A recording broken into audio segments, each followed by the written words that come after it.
Our top story today from the gatewaypundit.com, a report, informants claim Trump's plane was targeted for assassination.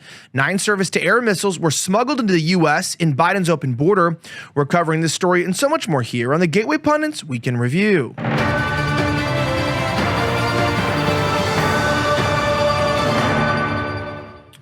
Welcome back to the Gateway Pundit's Week in Review, where we cover the top 5 stories of the last 24 hours in around 10 minutes. My name is Elijah Schaffer, and our top story today from the gatewaypundit.com, J.M. Phelps reports that Trump's plane has been targeted for an assassination attempt. 9 surface-to-air missiles were smuggled into the U.S. Let's talk about it. Recent X posts have indicated that 9 surface-to-air missiles have entered the U.S. through a New Mexico border point of entry. 2 independent sources have provided corroborating reporting to our team, stating that 9 surface-to-air missiles have entered the U.S. through a New Mexico border point of entry. The intended recipients of these weapons are 3 teams operating within the U.S., whose intended target is Donald Trump. Now, urgent. According to an informant in New Mexico, Trump's plane is the next target for an assassination. 9 heat-seeking surface-to-air missiles have been smuggled into the U.S. for this purpose, and there are 3 kill teams already inside the country. Trump has been informed, so have others, according to Laura Logan. Now, the Gateway Pundit spoke to Dr. Pete Chambers, a former Army lieutenant colonel and Green Beret, who first went public with the story and has devoted years of his life to protecting the southern border. On the evening of September 22nd, he received a report from a confidential informant. The next morning, Chambers said a second informant corroborated this report with a colleague close to Chambers by the name of Basil Baz. Now, as the founder of the Association for the Recovery of Children, the former CIA Intelligence Special Operations Group paramilitary case officer primarily fights against child sex trafficking at the southern border. Now, according to Chambers, this is absolutely insane. One informant was outside the United States while the other was within.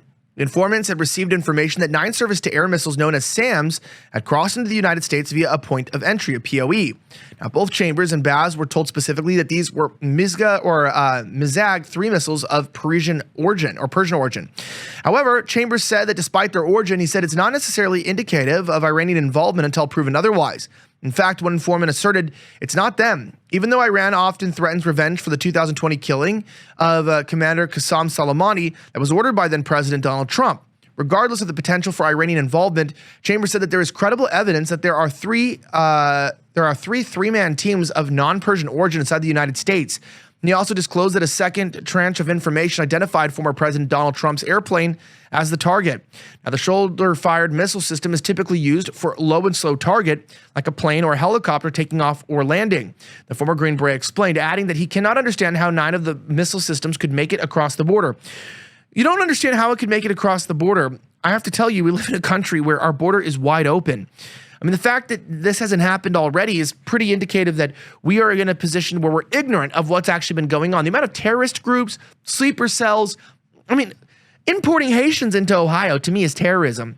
I mean, taking people from a culture that's alien, that has a lower IQ, people that don't share our values, and just forcing them into a state of mostly white people, you know, putting like 20,000 of them in a city of only 40,000, increasing the population, putting burden on the tax system. I mean, this is, to me, that's terrorism. That's population replacement. That's population control. That's hatred of white people in America. But, you know, when you talk about this kind of terrorism, it's not far from happening. And now, I don't know if this is really a sleeper cell or they're going to use it to blame Iran. This could be an inside job from our intelligence agency, so we'll have to wait and see. But for the most part, I'm speculating that this is going to end very poorly for everyone. Speaking of that, the manhunt for Fani Willis's lover is finally over. Loverboy Nathan Wade is served by the U.S. Marshals after evading them for a week. The full story is that the manhunt was underway by U.S. Marshals for Nathan Wade, the former Fulton County investigator and DA Fani Willis's lover. It ended Thursday night. Jesse Waters broke the news Thursday evening on Fox News Channel that Wade was evading authorities, saying Loverboy Nathan Wade is missing. The House Judiciary Committee, which is investigating Georgia DA Fani Willis, needs Wade to testify at a hearing tomorrow on their love affair. But no one can find the guy. They're trying to serve him, but he's flown the coop, and now the U.S. Marshals are on a manhunt to track him down. They checked the conduct. While breaking a major manhunt is underway, it turns out that it has finished as the committee issued a subpoena on Friday.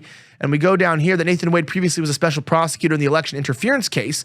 Wade was subject to a search by U.S. Marshals. Now, according to the New York Post, Wade was served on Thursday night after news broke of the ongoing manhunt for Fani's love interest. The former Donald Trump prosecutor was served with a congressional subpoena Thursday after evading them. So the wait is over, and it looks like those who were trying to catch Trump may themselves indeed be the ones getting caught now. Speaking of something interesting, China, They rushed to cover up a humiliating naval loss, but the satellite images show that they weren't quick enough. Check this out. While the inland naval disaster appears to be a problem with the quality of the country's exports, recent events have shown that the Chinese People's Liberation Army Navy suffers from similar sinking problems. Beijing didn't lose an inflatable dinghy to Davy Jones' locker, but its newest nuclear-powered attack submarine. Attempts to cover up the humiliating loss have now been exposed by satellite imagery. According to the Wall Street Journal, a Zhao-class submarine, the first of its kind, sank at a shipyard near Wuhan.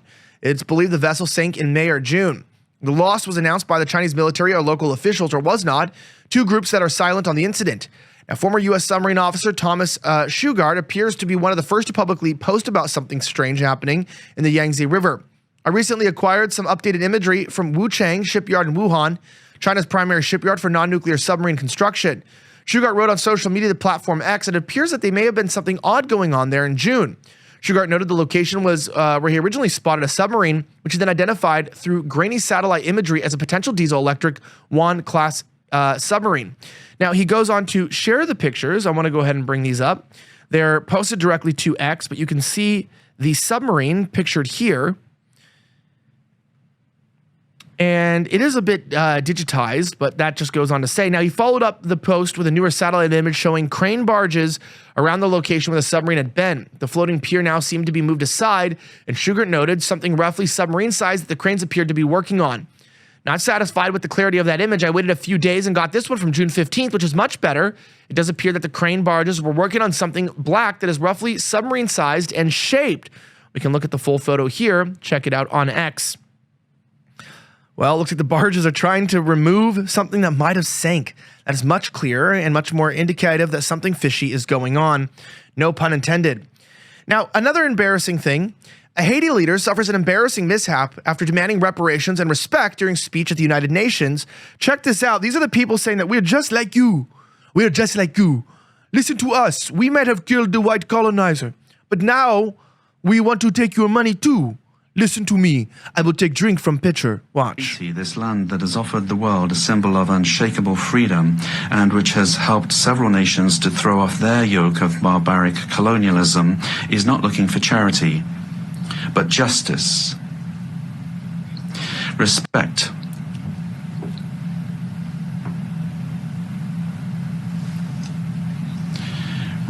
respect for its dignity and its right to a dignified and prosperous existence.